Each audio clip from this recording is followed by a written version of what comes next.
Rigveda, Rigveda, Rigveda, Mandala 10, hymne 52. Euh, oui, ouais, j'ai tiré ça, ouais, pris ça au hasard, sans, parce qu'il y en a tellement que.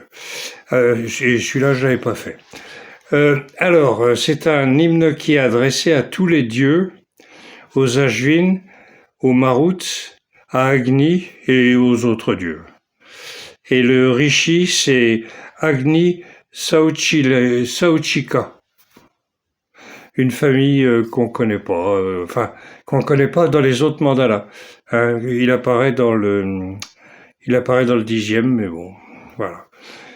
Alors là, on va démarrer par Agni qui parle. Là. C'est Agni qui parle. Vous, les dieux, asseyez-vous ici. Je suis choisi comme invocateur. Il faut que je médite quand je serai assis. Dites-moi quel chemin je dois prendre pour vous apporter l'offrande. Dois-je prendre plutôt pour vous apporter l'offrande. Alors, je relis. C'est Agni qui parle, rappelle. Vous les dieux, asseyez-vous, je suis choisi comme invocateur. Il faut que je médite quand je serai assis. Dites-moi quel chemin dois-je prendre pour vous apporter l'offrande. Bon, il n'y a rien de particulier dans celui-là, sinon qu'il est choisi comme invocateur. Mais ça, on le retrouve dans le premier verset de tout le Rig Veda. Hein, c'est le Hotar, c'est l'invocateur, c'est le prêtre qui a le rôle peut-être pas le plus important, mais un rôle très important dans les sacrifices. C'est lui qui apporte les offrandes aux autres dieux. Par exemple, quand vous faites un hymne à Indra ou à n'importe quel autre dieu, vous versez l'offrande dans le feu. Agni, c'est le feu, faut pas oublier ça quand même. Et donc, quand on verse, l'offrande brûle, et donc elle est transmise aux dieux. Voilà. Donc c'est tout simple. Alors, quel chemin dois-je prendre pour vous apporter l'offrande? Bon, ben voilà. Donc, alors, je continue. Je suis assis en tant qu'invocateur dans les sacrifices.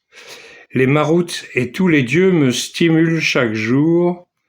Je me stimule. Point. Chaque jour, au Ashvin, ce que fait l'Advaryu est pour vous. Celui qui vous fait des offrandes devient un combattant pour vous par le mantra. Je suis assis en tant qu'invocateur dans les sacrifices. Les maroutes et tous les dieux me stimulent. Chaque jour, au Ashvin, ce que fait l'Advaryu est pour vous. Celui qui vous fait des offrandes devient un combattant pour vous par le mantra.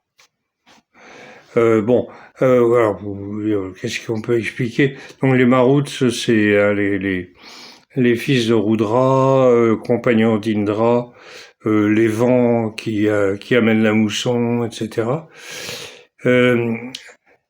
Les Ashvin, c'est les dieux jumeaux qui tiennent du cheval. Alors, on les représente souvent avec une tête de cheval, mais Ashva, ça veut dire cheval. Voilà. Mais on sait pas trop. Ils sont guérisseurs. C'est eux qui guérissent, mais ça vient surtout à la fin du Rig Veda et puis toute la suite après. Avant, on n'en parle pas trop de leur rôle de médecin. Et d'après les astronomes, ça pourrait être 2 étoiles jumelles qui apparaissent à l'est le matin, avant que le matin se lève, et que les astronomes occidentaux appellent Castor et Pollux. Alors, ce que fait l'Advaryu est pour vous. L'Advaryu, c'est un autre prêtre. Ils sont plusieurs là, je crois, sur les 16 prêtres. Et il se charge de la préparation, de tout ce qui est un petit peu manuel mais pas que, attention, pour la préparation de l'air sacrificiel, du sacrifice, etc. Hein, celui qui vous fait des offrandes devient un combattant pour vous par le mantra. Bah oui. Hein, n'oublions pas que nous sommes dans un truc spirituel. Hein, c'est pas apprendre au premier degré, comme l'ont fait beaucoup de gens. Et il y en a qui continuent à faire. Je reçois des messages de gens qui continuent à croire au truc du début du 19e siècle. Alors, là, c'est le sacrificateur qui parle. Celui-ci est l'invocateur. Qui est-il pour Yama? Ah. Qui est-il quand les dieux l'ornent? Chaque jour il naît, chaque mois. Les dieux l'ont intronisé comme invocateur. Je le redis. Le sacrificateur parle. Celui-ci est l'invocateur. Qui est-il pour Yama?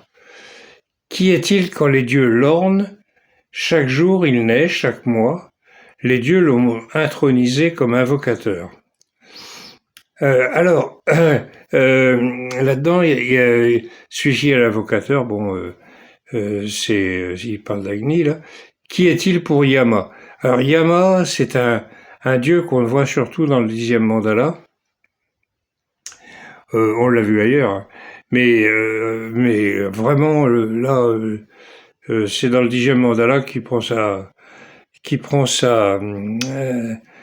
envergure, puisque on le trouve, c'est peut-être, je sais plus.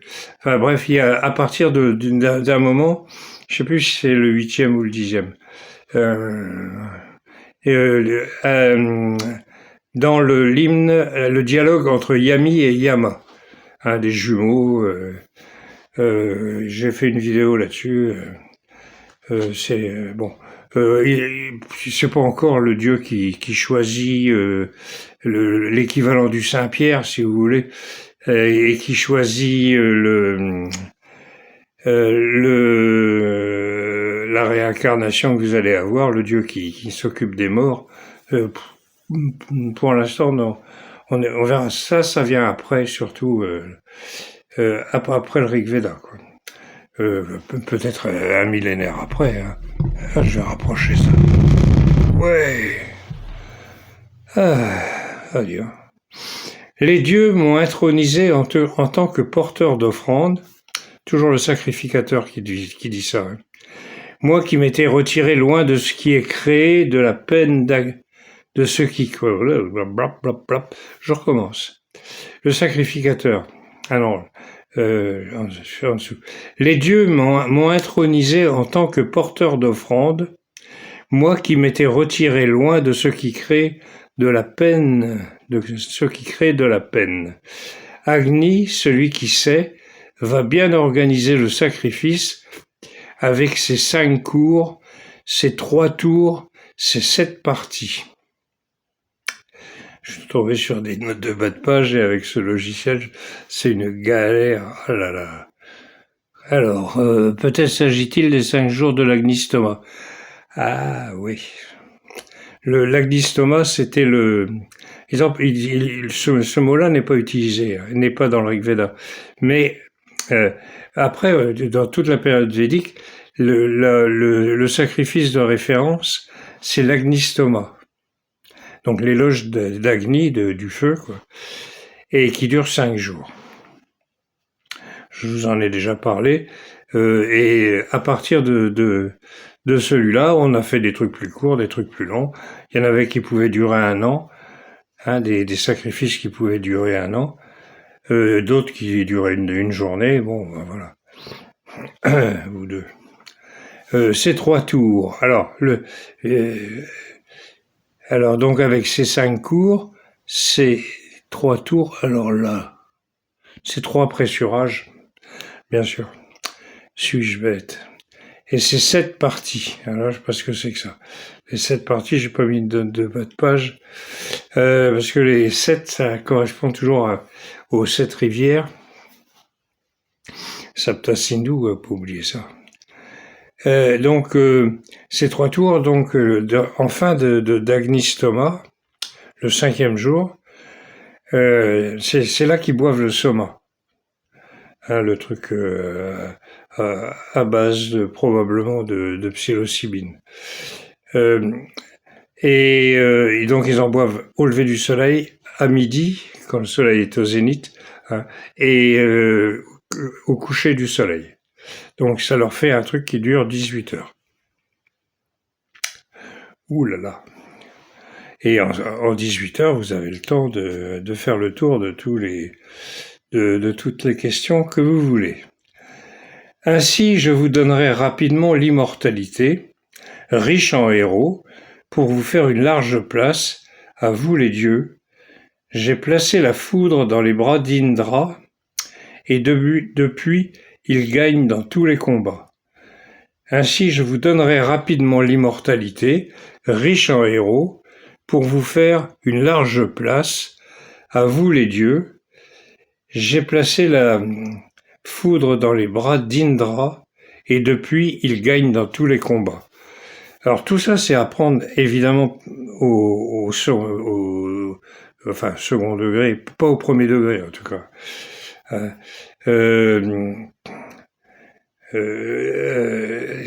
Bon, je vous donnerai l'immortalité, ça évidemment, c'est le but de la manœuvre. Depuis le début, ils font que ça. Riche en héros, c'est-à-dire riche en pensées, en actes et en actions qui sont positives, pour vous faire une large place, à vous les dieux. J'ai placé la foudre dans les bras d'Indra, donc la foudre c'est ce qui crève l'obscurité, les ténèbres, Vritra et autres. Hein. Et puis, c'est représenté souvent comme un nuage, un gros nuage qui cache le soleil, qui est l'orage qui menace. Indra arrive, balance sa foudre dedans, plof. Là, il libère les eaux, c'est-à-dire il fait pleuvoir, et puis le soleil arrive. Donc, c'est plein de... C'est à vous. Oh, si vous comprenez pas, tant pis. Alors, voilà. Maintenant, c'est le Rishi qui parle.